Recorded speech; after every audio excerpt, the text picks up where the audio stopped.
सच्चिदानंद रूपाय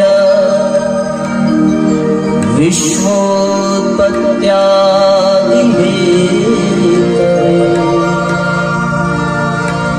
तापत्रय विनाशाय श्रीकृष्णाय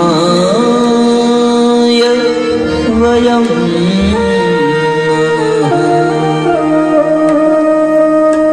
विश्वोत्पत्त्यादि हेतवे, समस्त विश्व को जन्म देने वाला, उस विश्व का पालन करने वाला और उस विश्व का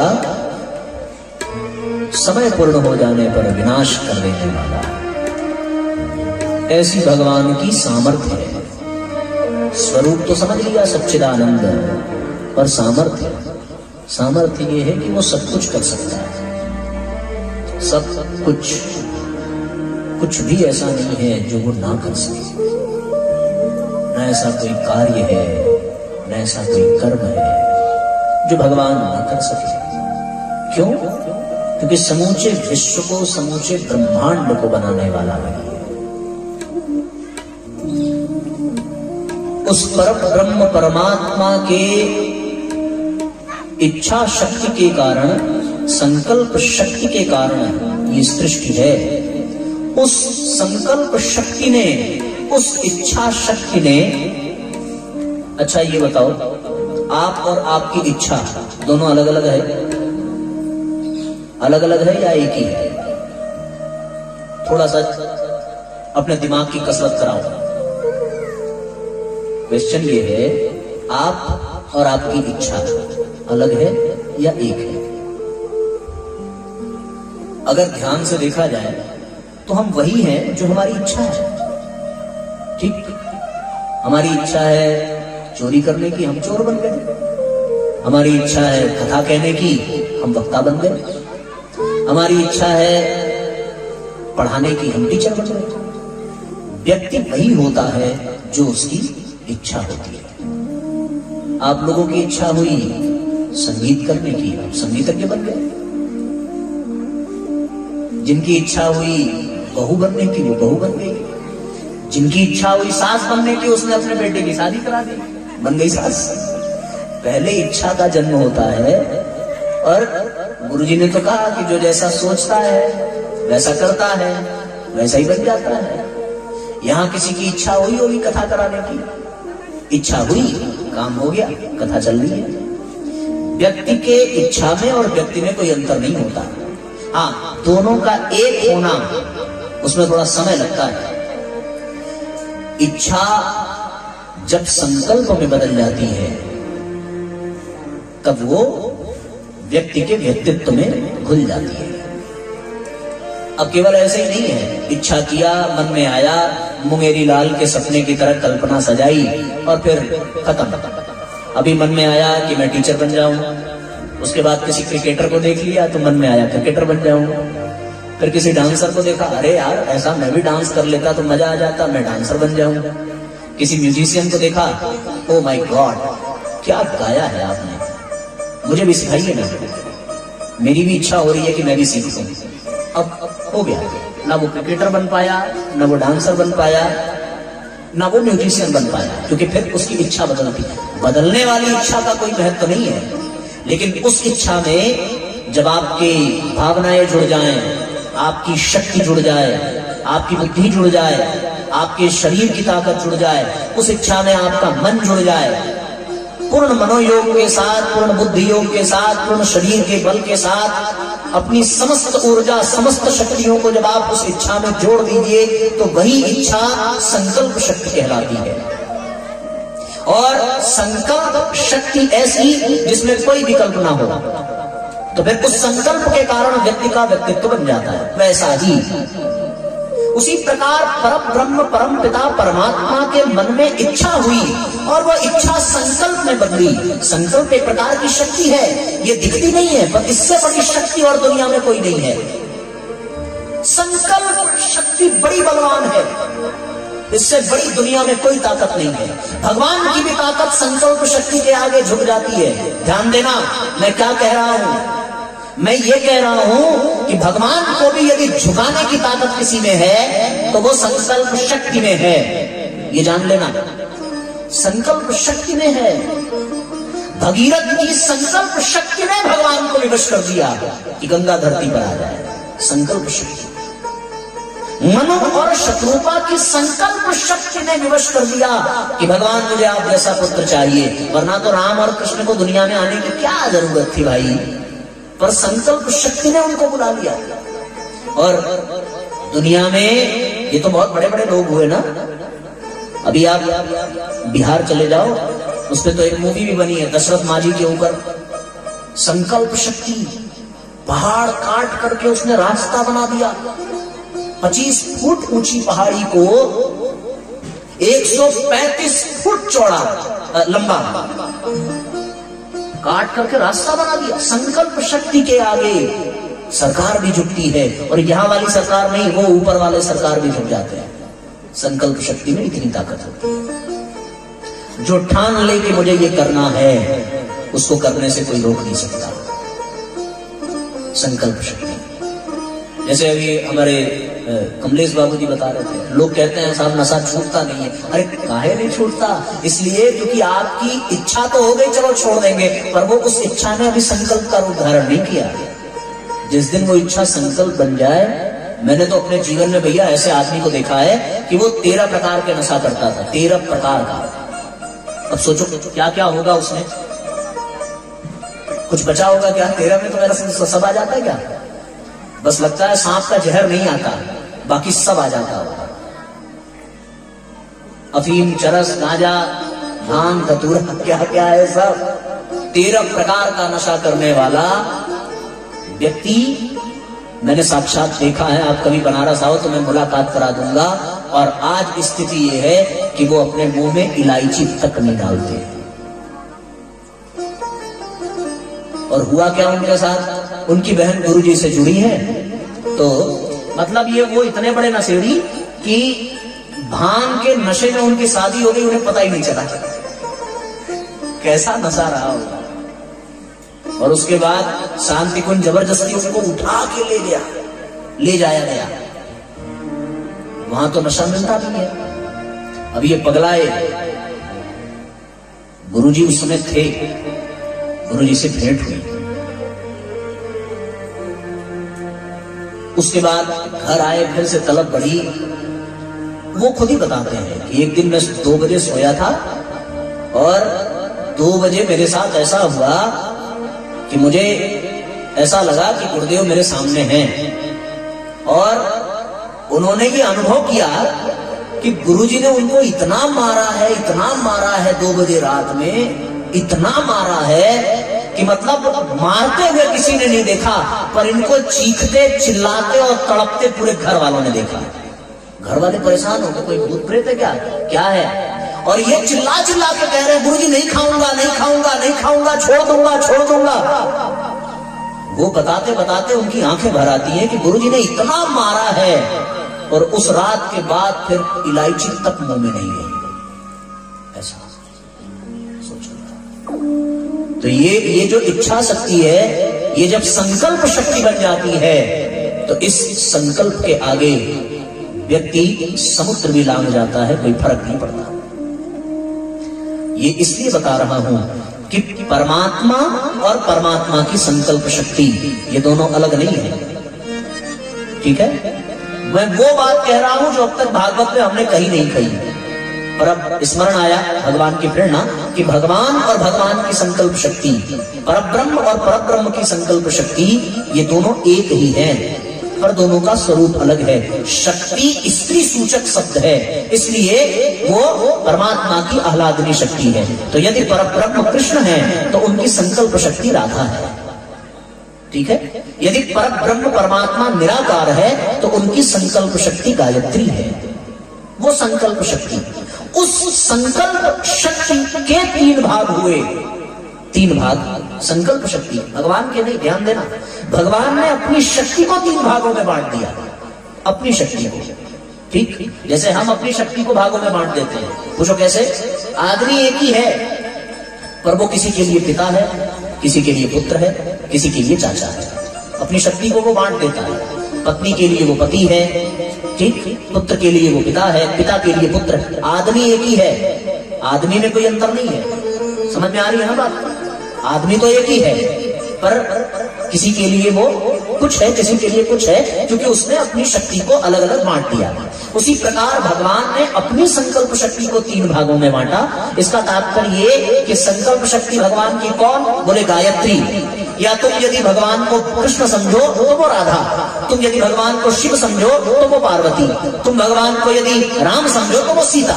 वो आप अपने हिसाब से समझो। हम अभी ये बता रहे हैं कि वो परमात्मा परब्रह्म है और उसकी संकल्प शक्ति है गायत्री, ठीक। और उस गायत्री शक्ति के 3 भाग हुए, और वो 3 भाग कौन सा? सतोगुण, रजोगुण और तमोगुण। तो फिर सतोगुण से कौन बना?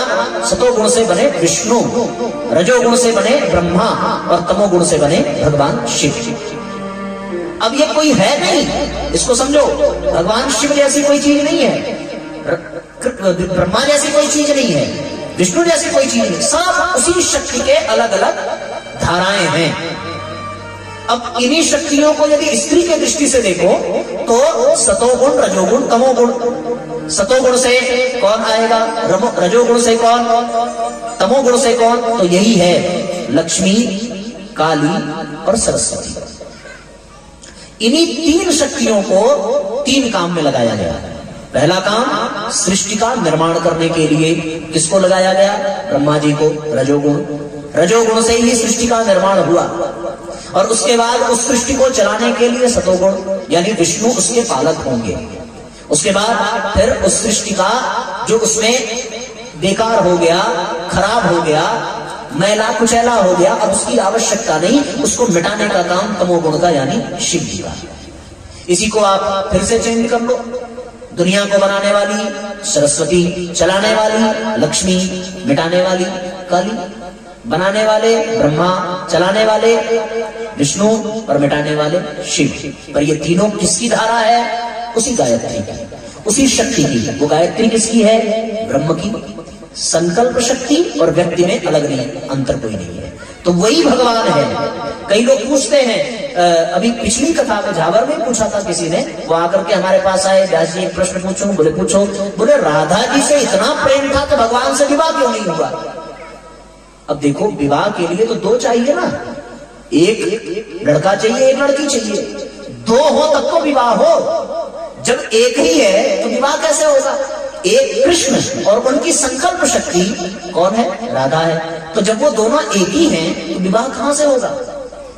विवाह होने का मतलब ये है कि दोनों अलग अलग होने चाहिए। अब कृष्ण और रुक्मिणी ये अलग अलग हैं, इसलिए इनका विवाह हुआ। पर राधा तो उनकी संकल्प शक्ति है, वो उनकी ही है, जो पहले से उनकी है, उससे आदमी फिर से विवाह करेगा। अब जिसकी शादी हो जाए, क्यों आप दोबारा मंडप में बैठोगे, अपने पति से बोलोगे चलो भाई मेरा फिर से फेरा कराओ, तब मैं मानूंगी कि मैं आपकी पत्नी हूं? ऐसा तो होगा नहीं। तो जो पहले से ही उनकी है, उससे कहां विवाह होने वाला है? इसलिए ये उनकी कौन है? उनकी ही शक्ति को गायत्री कहते हैं। और गायत्री की ही 3 धाराएं हैं। वो 3 धारा ब्रह्मा, विष्णु, महेश, ठीक है ना? जो निर्माण करता है उसको जनरेट करने वाले को जनरेटर कहते हैं, चलाने वाले को ऑपरेटर कहते हैं। अभी भैया साउंड चला रहे हैं, ऑपरेटर हो गए। ऑपरेट करने वाला ऑपरेटर, और फिर नष्ट करने वाले को, डिस्ट्रॉय करने वाले को डिस्ट्रॉयर कहते हैं। तो generator, operator, destroyer. G for generator, O for operator, D for destroyer, GOD god. God माने भगवान। यही 3 शक्ति है, यही भगवान। जनरेट करने वाला, ऑपरेट करने वाला, डिस्ट्रॉय करने वाला। जैसे ये साउंड वाले भैया भगवान है। पूछो कैसे? इन्होंने पहले यहाँ पर साउंड को जनरेट किया, उसके बाद अब ये इसको ऑपरेट कर रहे हैं। जब कार्यक्रम खत्म हो जाएगा समेट करके ले गए, डिस्ट्रॉय कर दिया, तो ये भगवान हो गए। हम लोग भी यही करते हैं ना। हम लोग कुछ बनाते हैं, उसको कुछ दिन चलाते हैं, फिर मिटाते हैं, नष्ट हो गया। यही है GOD यानी गॉड यानी भगवान। वो भगवान, उनकी शक्ति की 3 धाराएं हैं। और इन्हीं 3 धाराओं के 3 काम हैं। विश्वोत्पत्त्यादि हेतवे, एक विश्व को जनरेट करेगा, एक ऑपरेट करेगा, एक डिस्ट्रॉय करेगा, ठीक है ना? वैसा ही है। तो ये जनरेट करने वाला, ऑपरेट करने वाला, डिस्ट्रॉय करने वाला उसी भगवान के शक्ति की तीन धाराएं हैं। ये भगवान का सामर्थ्य है कि विश्वोत्पत्त्यादि हेतवे, भगवान उसको करता है, भगवान की सामर्थ्य। तो भगवान का स्वरूप, भगवान की सामर्थ्य और भगवान का स्वभाव कैसा है? तापत्रय विनाशाय, तीन प्रकार के तापों का विनाश करने वाला। कौन कौन से? आदिदैविक, आदि भौतिक और आध्यात्मिक, तीन प्रकार के पाप हैं। तीन प्रकार के कष्ट होते हैं। एक कष्ट होता है आपके शरीर को, एक कष्ट होता है आपके मन को, और एक कष्ट होता है सामाजिक दृष्टिकोण से आपको, ठीक है ना? शरीर से पाप करोगे तो शरीर को कष्ट मिलेगा, मन से पाप करोगे तो मन को कष्ट मिलेगा, और सामूहिक रूप से पाप करोगे तो उसका सामूहिक दंड मिलेगा। शरीर से पाप करने के बाद शारीरिक कष्ट मिलता है, जैसे हाथ पैर का टूट जाना, गिर जाना, उलट जाना, पलट जाना, रोग हो जाना, ये शरीर का है। मन से यदि तुमने कोई पाप किया, मन से किसी को गलत भावना, किसी को गाली दी, किसी का अपमान किया, तो मानसिक पाप, मानसिक कष्ट मिलेगा। मानसिक कष्ट कैसा? किसी ने अपमान कर दिया, कोई आपका प्रिय आपको छोड़ करके चला गया, कोई आपका प्रियजन जिसकी मृत्यु हो गई, ये मानसिक कष्ट है। और एक है आदि दैविक कष्ट, ये तो मानसिक कष्ट हो गया। आदि भौतिक कष्ट, ये सामाजिक कष्ट है। ये कैसे आता है?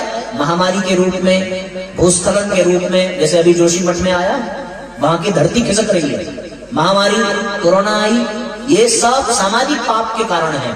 सामूहिक रूप से किए गए पाप का परिणाम होता है सामाजिक दंड।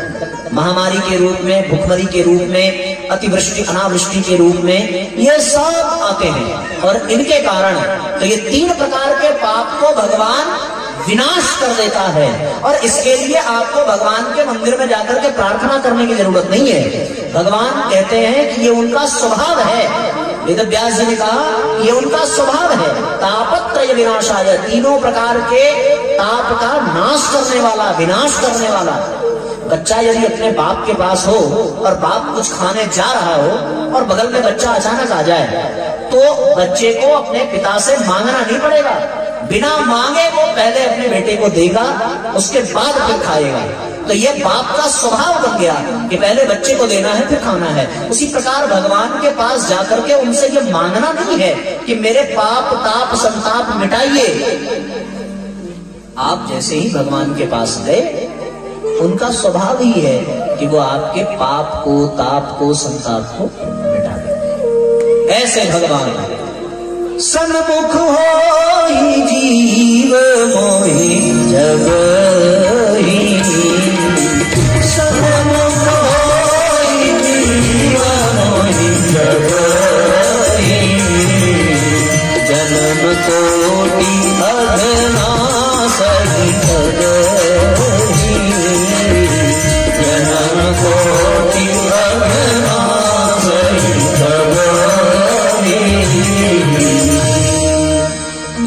जेहि विधि होहि नाथ हित मोरा। जैसे मेरा हित हो, ये कहने की भी जरूरत नहीं है, भगवान का स्वभाव ही है। क्या कर देना? ऐसे भगवान को हम सभी प्रणाम करते हैं, नमस्कार करते हैं। तो इतनी देर हम लोगों ने ये एक श्लोक सुना, ठीक है ना? आइए उस श्लोक का फिर से उच्चारण करें, दोनों हाथ जोड़ लें, परमात्मा से प्रार्थना करें। ओम सच्चिदानंद रूपाय, सच्चिदानंद रूपाय, विश्वोत्पत्त्यादि हेतवे, विश्वोत्पत्त्यादि तापत्रय विनाशाय, तापत्रय विनाशाय, श्रीकृष्णाय वयं नमः, श्रीकृष्णाय वयं नमः। ऐसे परमात्मा को हम सभी प्रणाम करते हैं। तो कुल मिलाकर के इस एक श्लोक की व्याख्या में हम लोगों के 2 घंटे लगे। कितने? बोलो भाई, 2 घंटे एक श्लोक की। ऐसे कितने श्लोक है भागवत में? 18,000 कितने हो गए? 18,000। तो 1 घंटे की एक श्लोक की व्याख्या में यदि 2 घंटा लगा तो 18,000 श्लोक की व्याख्या में कितने घंटे लगेंगे? 36,000 घंटे। ठीक है ना? एक दिन में 24 घंटा होता है, अपने को चाहिए कितना? 36,000 घंटे। यदि हम 24/7 घंटे लगातार सुने तो भी 36,000 नहीं होगा। और 3-3 घंटे 7 दिन सुनकर के कैसे पूरी भागवत सुनेंगे?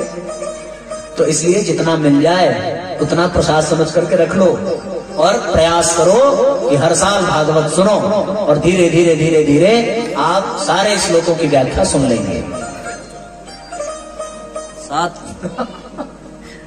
देखो 36,000 घंटे माने 750 दिन, 365 दिन का ये हुआ ना।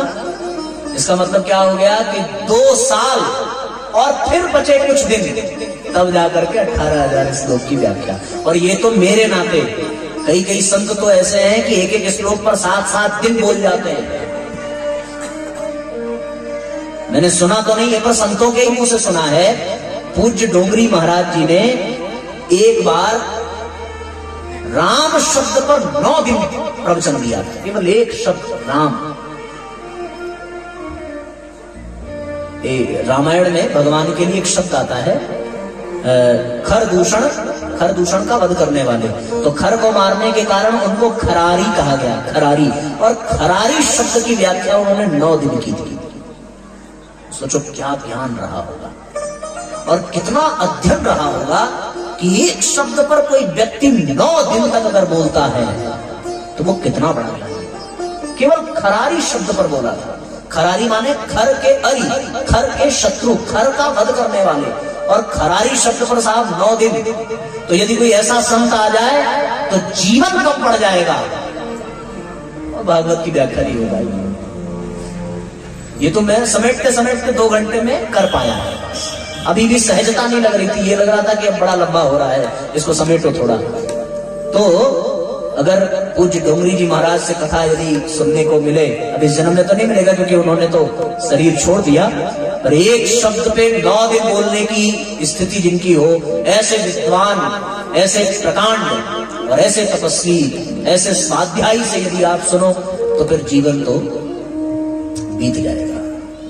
इसलिए भगवान की कथा जो है अलग है। कथा होती तो 7 दिन में हो जाती, पर सत्संग है इसलिए 750 दिन।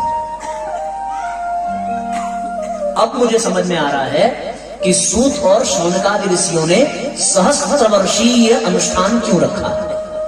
नैमिषारण्य क्षेत्र में सूत शौनकादि ऋषियों ने 1000 साल का अनुष्ठान किया और उस 1000 साल में उनको सूत जी ने ये भागवत सुनाई। 1000 साल कुछ होता है।